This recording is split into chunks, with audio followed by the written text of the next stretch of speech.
Assalamualaikum warahmatullahi wabarakatuh. Perkenalkan, nama saya Nina Ripka Puspitasari. Saya dari Prodi Teknik Sipil. Di sini saya akan mempresentasikan utilitas bangunan gedung kantor 4 lantai. Yang pertama, definisi bangunan bertingkat. Bangunan bertingkat sebagai tempat manusia melakukan kegiatan untuk hunian, usaha, kegiatan sosial, budaya, ataupun kegiatan khusus lainnya. Adapun klasifikasinya sebagai bangunan rendah dan bangunan tingkat tinggi. Kemudian, sistem utilitas pencahayaan secara vertikal. Berdasarkan sumber energinya, sistem kelistrikan pada bangunan gedung dibagi menjadi 2 sumber, yaitu yang pertama sumber listrik dari PLN sebagai sumber utama. Yang kedua, sumber listrik dari genset sebagai cadangan atau backup. Kemudian bagian-bagian dari sistem kelistrikan pada sistem bangunan gedung ini adalah sebagai berikut. Yang pertama, gardu tegangan menengah atau PLN. Yang kedua, panel tegangan.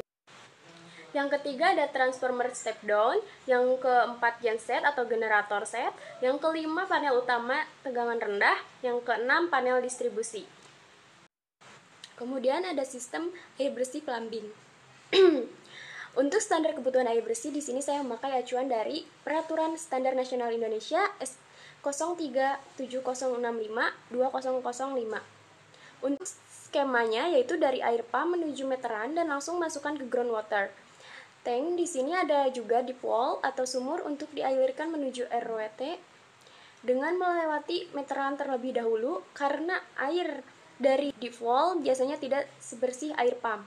Jadi fungsi RWT adalah sebagai penampung air sementara sebelum dialirkan ke GWT. Air dari RWT masuk ke filter terlebih dahulu untuk menyaring kotoran dan kemudian masuk ke groundwater. Tank dari groundwater tank tersebut lalu dipompakan menuju atas atau roof tank melalui pipa reser, baru nanti dari roof tank bisa didistribusikan ke tiap lantai. Kemudian ada sistem keamanan CCTV. CCTV difungsikan untuk memperkuat keamanan baik di rumah maupun gedung-gedung. Secara umum, CCTV dapat diartikan sebagai suatu perangkat kamera video digital dan digunakan untuk mengirim sinyal ke layar monitor. Kemudian ada sistem komunikasi secara vertikal. Utilitas ini adalah perangkat informasi dan komunikasi, serta hubungan ke jaringan televisi, telepon, dan internet. Macam-macam utilitas bangunan untuk sistem komunikasi adalah Wi-Fi, TV, kabel, dan jaringan L. Sistem utilitas penangkal petir. Perlindungan terhadap petir prinsipnya adalah menciptakan satu atau lebih titik yang disukai petir menggunakan elemen konduktor impedance rendah tinggi. Titik ini kemudian menyalurkan dan menghilangkan arus petir ke tanah. Kemudian ada sistem pembuangan limbah. Skematika pembangunan sampah berasal dari penghunian gedung itu sendiri, yang berawal dari pembuangan sampah ke tong sampah, kemudian nanti jika sudah penuh, sampah itu akan dibawa ke ruang sampah tipikal. Di dalam ruang tersebut ada 3 buah tempat sampah, yang berukuran 50 ke 50 cm, di mana pada ruangan itu terbagi menjadi 3, yaitu sampah organik, sampah anorganik, dan sampah B3. Kemudian, sampah tersebut diangkut oleh petugas gedung melalui lift servis untuk dibawa turun menuju tempat pembuangan sementara atau TPS. Untuk memudahkan petugas kebersihan mengangkut sampah dengan menggunakan truk sampah. Kemudian, sistem utilitas transportasi bangunan. Sistem utilitas transportasi bangunan yaitu tempat orang-orang atau penghuni di dalam gedung tersebut untuk berpindah ke ruangan selanjutnya, seperti di ruangan lantai 1, kemudian pindah ke lantai 2, 3, dan seterusnya. Tidak hanya untuk itu saja, sistem utilitas transportasi bangunan bisa juga digunakan untuk aktivitas orang, tetapi bisa juga digunakan untuk mengangkut sebuah benda yang tidak bisa dilakukan oleh banyak orang. Maka dari itu memudahkan dengan adanya transportasi seperti lift, memudahkan orang untuk membawa sebuah barang dari lantai 1 ke lantai selanjutnya.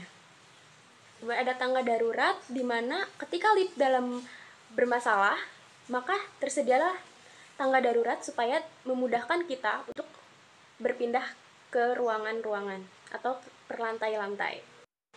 Selanjutnya ada sistem utilitas kebersihan luar gedung. Sistem utilitas kebersihan luar gedung yaitu untuk memudahkan petugas servis atau cleaning service membersihkan bangunan yang ada di luar gedung seperti kaca. seperti kaca dan lain sebagainya. Alat tersebut bernama gondola. Selanjutnya, sistem utilitas pencegah kebakaran. Sistem kebakaran pasif meliputi dinding, lantai, pintu. Sistem kebakaran yang berfungsi sebagai media proteksi menyediakan jalur evakuasi. Sistem kebakaran aktif adalah meliputi sprinkler, detektor, alarm, hidran, dan AVAR.